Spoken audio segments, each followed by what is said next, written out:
What's up all you lads and ladies? Welcome to another fascinating video in the world of Reddit. If you liked the video, post your favorite Reddit comment below, and I'll give you a shout out in my next video. Thanks to Supernova Gameplay in my last video who commented that subscribed to my channel. Hoopy. Hope you enjoy this video about when folks stopped giving a hecking frick. When did you stop giving a frick and why? I figured out caring about everything isn't good for my mental health. I want to care about nothing, but I can't. I keep caring about too many things against my own will. Caring is will, so it can't be against your will. All this means is you have conflicting desires. You want to have some desires fulfilled, but you also want to be free of those desires. The latter is achievable with some introspection. I was able to realize, for instance, that many desires I used to have, in terms of career, relationships, hobbies, were actually my parents and my peers. Because I had the deep desire to please my parents and be accepted by my peers. Once I realized that, I said frick it, and I started to investigate my actual desires and pursue those. It still causes a little pain when I think about being rejected, but I don't care. A life lived in fear of being rejected by others if you don't meet up to their expectations, while denying your own true aspirations, is not worth living in my opinion. And it turns out, most people I know supported me in my choices. And I don't spend time with those who don't care about what other people think, and you will always be their prisoner. Leo TZU. After my mother died of stage 4 lung cancer, people would be amazed at how tiny everyday life issues become in comparison to this emotional behemoth. Same. But my mom's was brain cancer. Then my dog died. Then I also think died. Day-to-day life is pretty easy to navigate if someone isn't actively dying. I've cared about COVID though.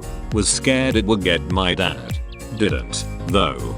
Stay vigilant. COVID is not over. Maybe they live in a country that responded in time. When I realized that other people don't really give a frick about me. Listen, dong nipples.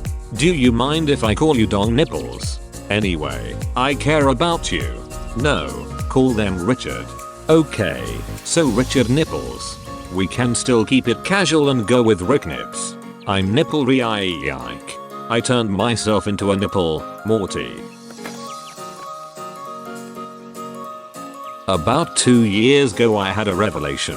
From birth to death, nobody has to spend more time with me than I do myself. Therefore, the only person's approval I have to have I my own. It has allowed me to quit worrying about it I can't control and say F the BS to any negativity that may come my way. When I realize that people will talk, have an opinion on anything you do, that's a lie. I absolutely do not. Nope. Not one bit. Can you believe what Melissa said? Don't tell her I said that. Oh my god. Becky, look at her butt. Too many fricks were given and I just ran out. Sorry, the frick pizza ran out of flour. Please come back again next time. When I turned 30 I realized I was pretending to give a frick for the past 5 years. All the time. Creating fricks in my head so I could give them. Because I thought that was the way humans must deal with stuff. So I decided to embrace the frickless person that I became. And stopped giving fake fricks completely. So now I just honestly don't give a frick anymore and don't feel bad about it. Are you me? Seriously, around 31 I had the same process happen. No more fricks, and when I have fricks, I spend them on things worth my fricks. When I realized that no matter how nice and patient and understanding I am, people will still leave and I will still be perpetually treated like it. The amount of times I've literally just let people punch me in the face and I have done nothing. To be the bigger person only to see that they did nothing. It make that person feel as if they have no consequences to their actions is what really made me realize that being the bigger person is a load of horseshit. It was after I tried to kill myself by taking 35 extra strength Vicodin.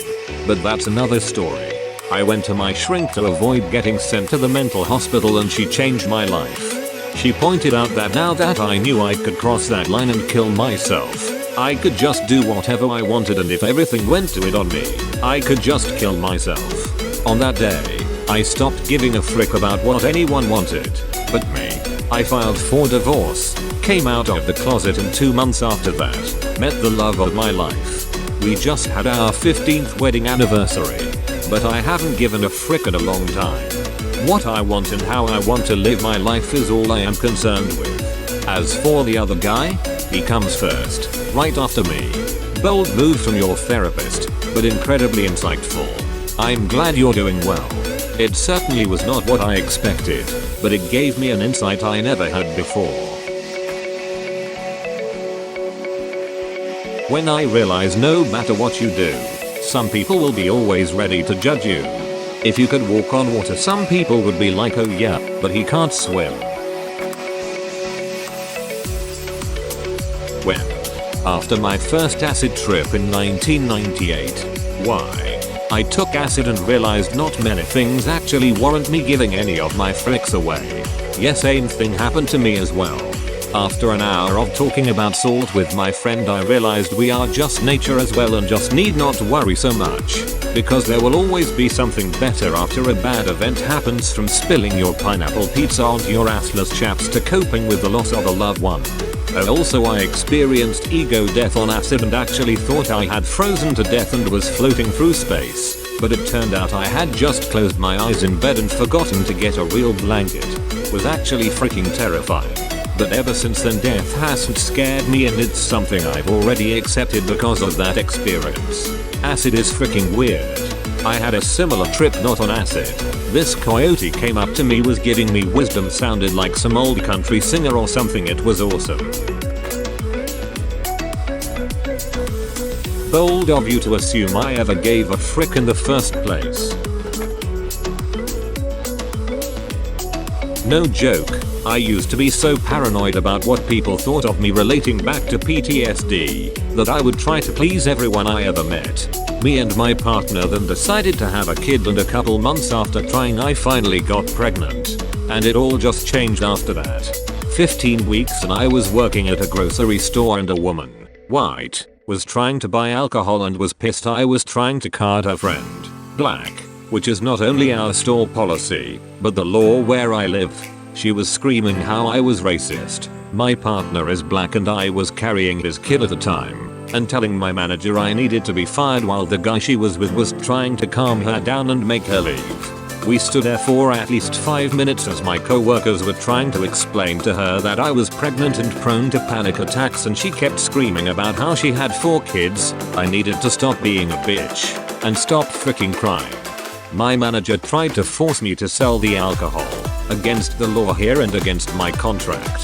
So I yelled right in this woman's face, frick this, and took all the coins she was paying for her alcohol bottle, chucked them right in her face, clocked out and just left. Scared all of my co-workers. When I got back in touch with them, and some of my regulars were there to see it all and were trying to get me my job back.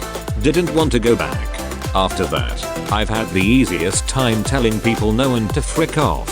I even do it for other people when they can't do it themselves. One of the best things I've ever learned to forget. I've never understood why customers feel they have the right to hurl abuse in your face just because they don't get their way.